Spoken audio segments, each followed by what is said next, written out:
स्वागत है प्यारे बच्चों, आप सभी का एक बार फिर से आपके अपने YouTube चैनल जिसका नाम है स्वस्तिक एकेडमी। स्वस्तिक एकेडमी। अगर आपने अभी तक अपने चैनल को सब्सक्राइब नहीं किया है तो आप अभी सब्सक्राइब करें और वीडियो को लाइक करें। आज हम पढ़ने जा रहे हैं कक्षा 7वीं का लेसन 2 जिसका नाम है द वाइज मैन फर्स्ट। इस लेसन का फर्स्ट पार्ट हम पढ़ने जा रहे हैं। आइए शुरू कर लेते इसके क्वेश्चन से। देख लेते पहले क्वेश्चन में क्या लिखा हुआ है। Who worked for the Nawab of Bhopal? Bhopal के नवाब के लिए कौन काम करता है? तो ऑप्शन नंबर बी, भोला उनके लिए काम करता है। Second question, what did the Nawab give to भोला?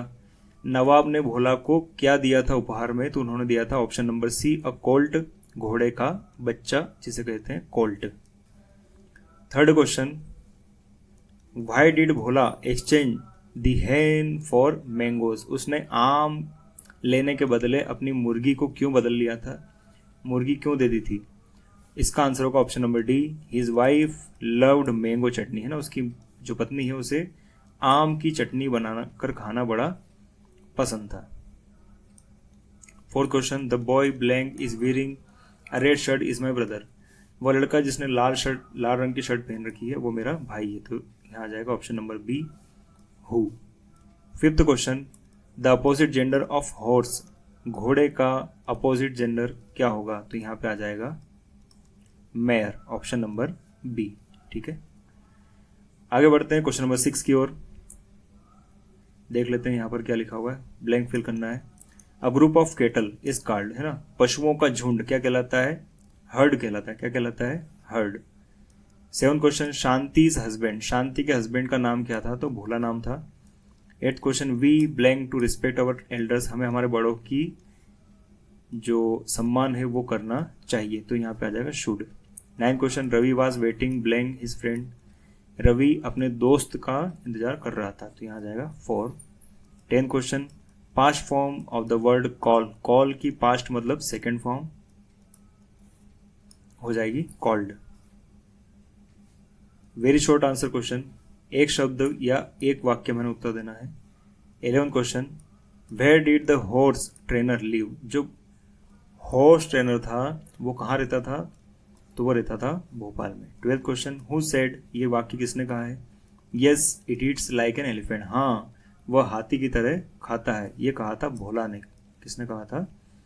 भोला ने। Third question, write the opposite gender of women and horse. दो शब्द हैं वुमेन और हॉर्स, दोनों के हमें अपोजिट जेंडर बताना है। तो वुमेन का बन जाएगा मेन और हॉर्स का बन जाएगा मेयर। ठीक है। 14 question, write the verb form of the following words, decision and pleasure. इन दोनों शब्दों की हमें वर्ब बनाकर बताना है। तो डिसीजन का बन जाएगा डिसाइड और प्लेजर का बन जाएगा प्लीज। ठीक है। शॉर्ट आंसर क्वेश्चन, एक वाक्य या दो वाक्य में हमें उत्तर देना है। 15 क्वेश्चन है, how would you handle the situation if you were Bhola? अगर तुम भोला की जगह होते तो इस सिचुएशन को तुम कैसे हैंडल करते? तुम इस स्थिति में क्या डिसीजन लेते?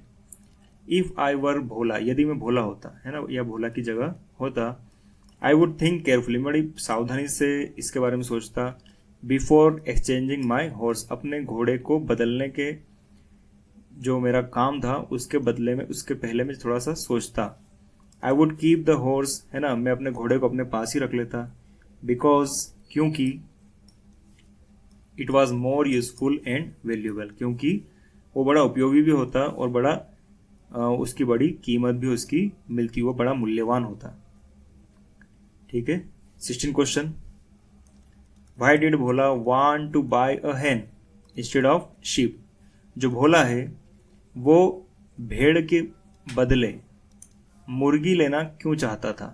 है ना, भेड़ और मुर्गी को आपस में बदला था तो मुर्गी उसने ले ली और भेड़ अपनी दे दी थी।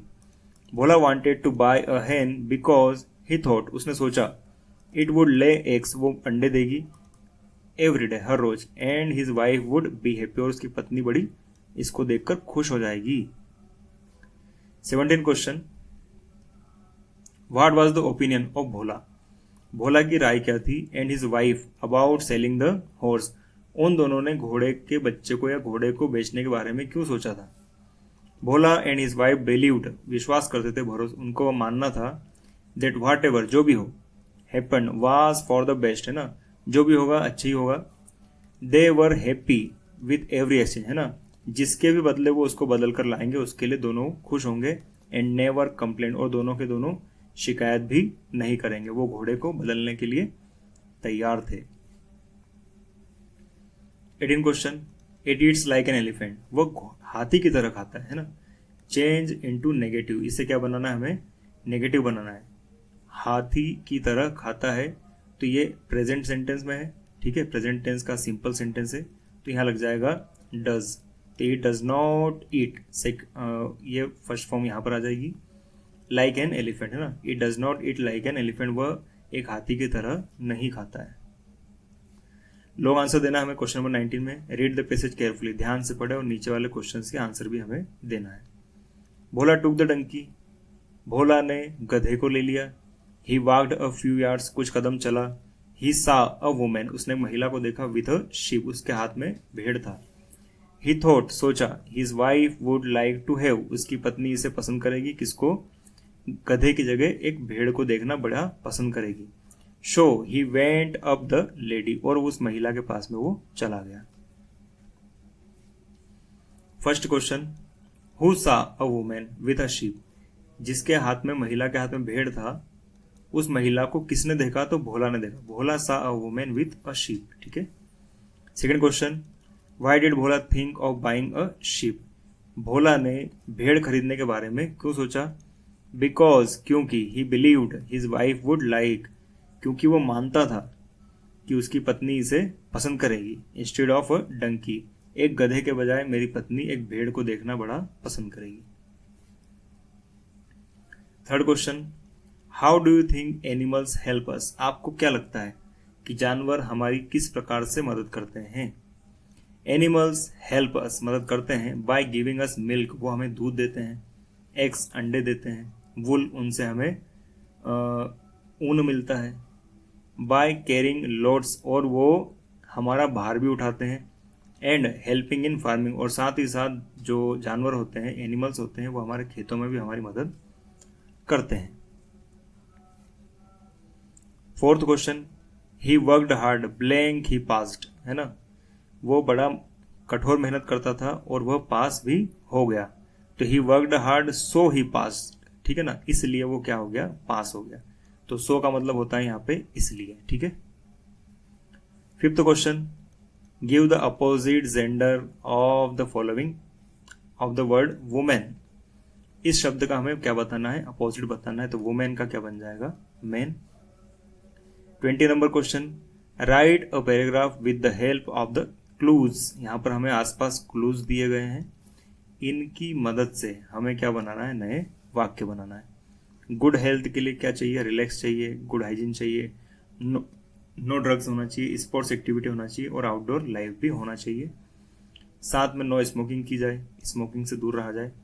एक्सरसाइज करें, हेल्दी डाइट लें, अच्छा खाना खाएं, स्लीप, सोएं समय पर, और प्रिवेंशन रखें, मतलब कुछ सावधानियां भी रखी जाए।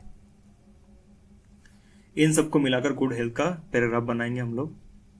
आइए देख लेते हैं। Good health is very important, है ना, अच्छी सेहत बड़ी महत्वपूर्ण होती है। We should eat healthy food, हमें हेल्दी फूड, स्वस्थ खाना खाना चाहिए। एक्सरसाइज हेल्दी, एक्सरसाइज डेली, है ना, रोजाना से कसरत करना चाहिए। स्लीप वेल, अच्छे से सोएं। And keep ourselves clean, और अपने आप को हमें साफ भी रखना चाहिए। वी शुड अवॉइड स्मोकिंग, और हमें जो स्मोकिंग है उससे दूर रहना चाहिए। एंड ड्रग्स, और साथ ही साथ ड्रग्स से भी हमें दूर रहना चाहिए। These habits keep us fit and happy, और यही आदतें हमें फिट और हैप्पी रखती हैं। इस प्रकार आपका ये लेसन खत्म होता है, ठीक है। उम्मीद करता हूँ आपको ये वाला वीडियो भी पसंद आया होगा। कक्षा 7वीं के लेसन्स की सीरीज में आपको सारे वीडियोस हमारे चैनल पर मिलेंगे। बाकी की वीडियोस देखने के लिए चैनल को सब्सक्राइब करें और इस वीडियो को लाइक करें। मिलते हैं अगले वीडियो में।